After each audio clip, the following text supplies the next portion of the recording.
Good afternoon. I am here to discuss the Nima Momeni case that you are all aware was in court this morning for arraignment. As you're aware, Mr. Momeni's arraignment was put over until April 25th. His attorney is out of town at this time, and so they asked that we continue the court date until she returns. The judge did go ahead and order without prejudice that Mr. Momeni be held in custody without bail. On the 25th, we will revisit that detention motion where we will argue that he should remain in custody the entire time that this case is pending. At this time, I'm happy to answer any questions you have regarding procedures or anything else. We'll start with Evan. DA, can you talk about a motive here? We've seen some of the revelations about the moments leading up to this killing. And Momeni appeared to be rather enraged at the victim for his relationship with his sister. I'm wondering if you can tell me about what the motive is that you hear established. At this time, that's still a part of this investigation. As you're aware, this investigation is still very much ongoing and active. What we have at this point is, and what we've been willing to release to the public is the fact that Mr. Momeni does have a sister with whom was connected to Mr. Lee, and apparently is what connects the two men. But at this time, we're not revealing any more than what's contained in our detention motion. Those detainer documents talks about leaving together about some sort of dispute. That's all in the court documents. Can you speak to that at all? So at this time, what we've revealed is that Mr. Momeni and Mr. Lee were both at the Millennium Tower, which is where Mr. Momeni's sister resides with her husband. The two gentlemen late in the early morning hours, I should say, leave the Millennium Tower together. They are seen on video leaving the tower and getting into Mr. Momeni's vehicle. They then proceed to drive away, and that subsequently to that is when the stabbing takes place. Was the kitchen knife taken from the Millennium Tower? At this time, all that we were releasing is that a kitchen knife was located near the scene of the stabbing. We're not revealing any more at this time. Can you talk to us about the relationship between Mr. Lee and Mr. Momeni's sister? And also, Mr. Momeni's sister was in court today. Does he have more than one sister? Is she the person that was listed in the filing? So I was not in court today and was not able to observe who was present. What I will say is that it appears from witness statements that Mr. Lee is somehow a friend of this woman, and that is what the connection is between the two men. But not necessarily like a love triangle situation where she has a relationship outside of the one with her husband? At this time, it's still an ongoing investigation, and that's all we're willing to reveal. What's the name of the sister? Kazar Momeni. A question: the video that I've seen shows Mr. Lee with something. It looks like a folder of papers, documents, something, and it looks like he's running with those when he's stabbed. It looks like they're taken from him by Mr. Momeni.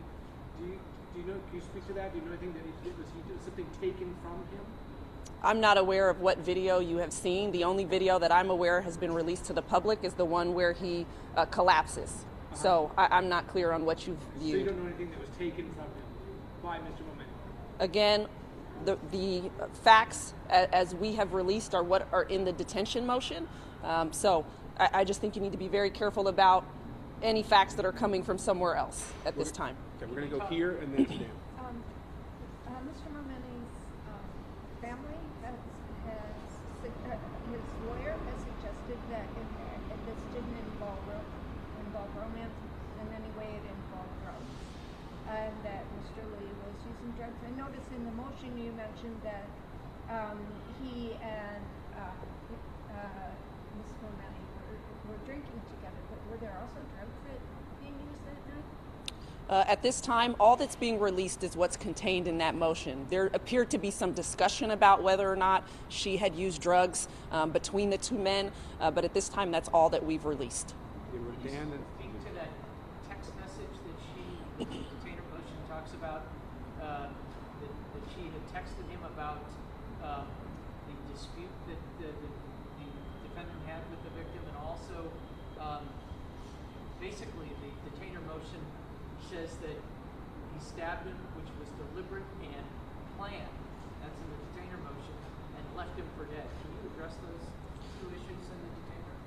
So as to whether or not there was an argument prior to the stabbing, what it appears from her text message is that there was some type of dispute between the two men, at least that Mr. Momeni was upset with Mr. Lee about something prior to them leaving her residence, and that she was attempting to check on Mr. Lee the following morning, which would have been subsequent to his actual death.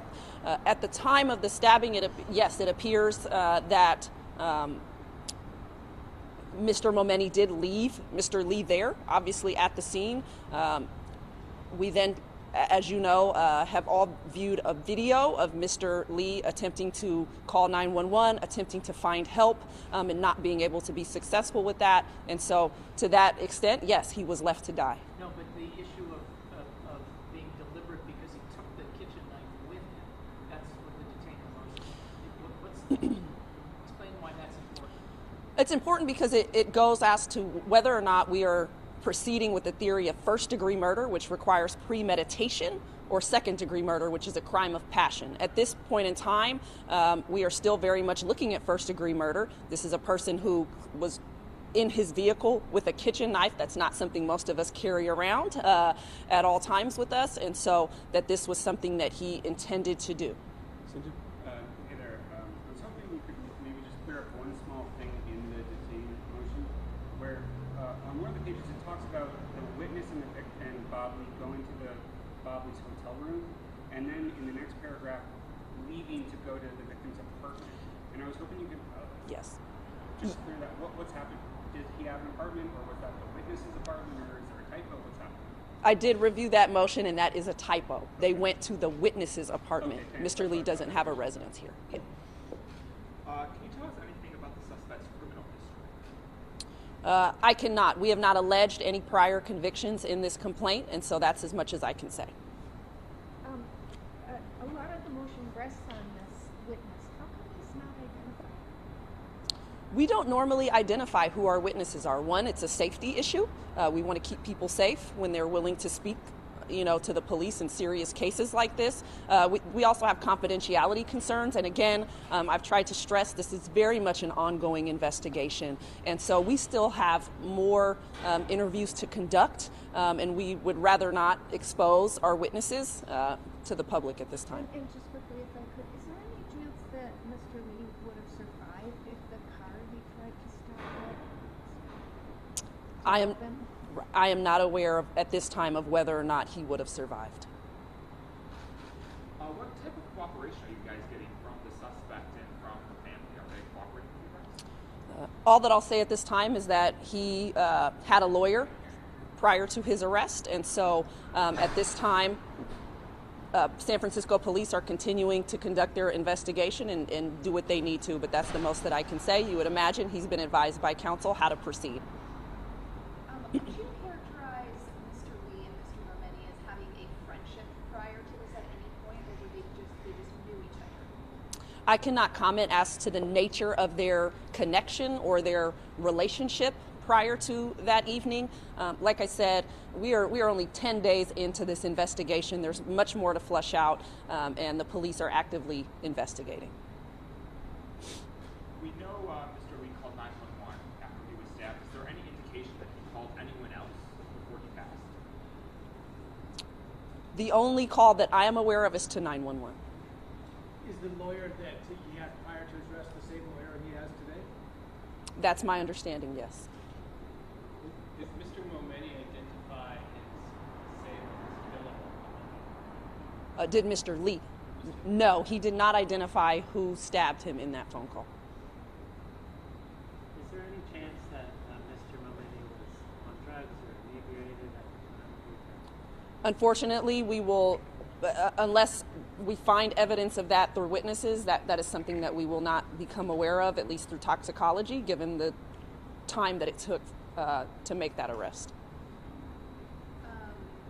How important will it be for you guys to have Mr. Momeni's sister assist in this investigation, as she was also a witness, and were you getting any kind of assistance there? Have you questioned her? So I'm not going to reveal details of the ongoing investigation at this time. Of course, the police are trying to speak with any relevant witnesses who have information about what went on during the evening hours leading up to Mr. Lee's stabbing.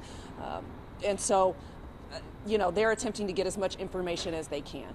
So, sorry, to return to the apartment hotel issue. Was the apartment, the witness's apartment, was that the one on 1500 Mission? That I Or cannot. had been previous? No, it was a different apartment. Okay. Correct. Was Mr. Momeni at Mr. Lee's hotel room when they were having that conversation about his sister? Or is that like a telephone conversation? That was a telephone conversation between Mr. Lee and Mr. Momeni that the witness overheard. Yes.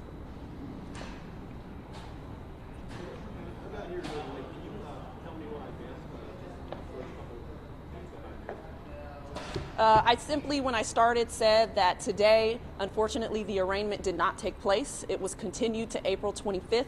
Mr. Momeni's attorney is not in town right now, and so they've asked for a continuance.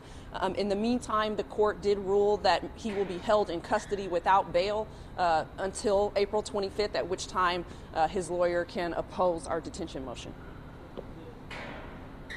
The detainer motion talks about the actual, I think it's tough to tell who is who in that. Does that make prosecution all the more difficult? What I will say is we believe we can identify who is who in that video.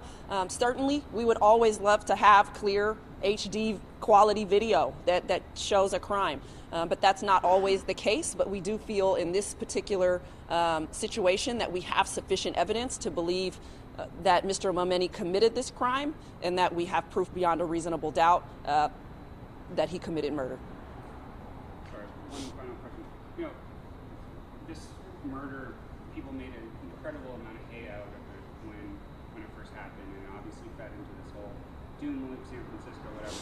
And I guess just what's your 30,000 foot view of what we know now and what people should be thinking about that? Yeah, I think justifiably so. At the time that this happened, people felt unrest, right? They felt very concerned, even more scared than they already are. We are in a city that it has residents and business owners who have public safety as their top concern, who will tell you each and every day they do not feel safe. And that is something that I very much acknowledge and understand how this would contribute to those feelings. I think now that we know the facts and understand that this is somebody that Mr. Lee knew, that this was a targeted killing, that it does not, this is not indicative of the state of affairs here in San Francisco on our streets. That doesn't mean that we still don't have a lot of work to do from a public safety standpoint, but I simply don't think Mr. Lee's murder factors into that equation. Were the two men, were they in our apartment that night? Mr. Lee and Mr. Momeni were in the sister's apartment? That is what we believe, yes. You had some pretty sharp words for Elon Musk yesterday. Have you heard a response? I have not heard any response from Mr. Musk regarding his tweet or my comments. Has the suspect been formally charged now? You said yesterday he would be charged that day, right? Yes, so we issued actually a DA warrant. So my office is who issued the warrant for his arrest, and so the charges were filed immediately through that warrant. Okay. Can you state again why the two men at that location? At which location? The location of the crime scene. What would they do in that area? So what I've offered thus far is that the two men left an apartment in Millennium Tower prior to the stabbing together. They got into Mr. Momeni's vehicle. Mr. Momeni was driving. They ended up in the area of the stabbing, and that is where they exited the vehicle, and approximately 5 minutes later is when the stabbing took place. And the murder weapon was taken from that apartment? That is still very much under investigation. Was the murder weapon taken from the apartment? Is there anything that directly links the suspect to the murder weapon, either forensically or access-wise, that you guys are confident about?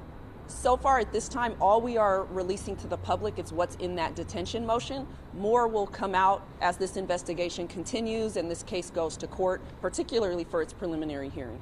Guys, we just have time for a few more questions. If anyone hasn't had a chance to ask a question, I'd like to start there. Or we can wrap it now so you guys can go file your stories. I think St. John has one more. So search warrant, police searched Mulvaney's apartment, and then there were 2 other places that got searched, correct? Where were those places? Yes, 2 other search warrants were issued here in San Francisco at the Millennium Tower. Are you looking at any other suspects that we haven't heard from or don't know about from the detention motion? What I will say is this case is not closed. So long as the investigation is open, it can always yield additional perpetrators and Last accomplices. Did you say that the defendant was consulting with an attorney prior to when he was arrested? So is that something that you guys are aware of? My understanding is that he had retained Miss Canny prior to his arrest, yes. Okay. Thank you all for coming. Appreciate it. The BMW, is that a convertible? Is he? I am not aware of whether or not it's a convertible.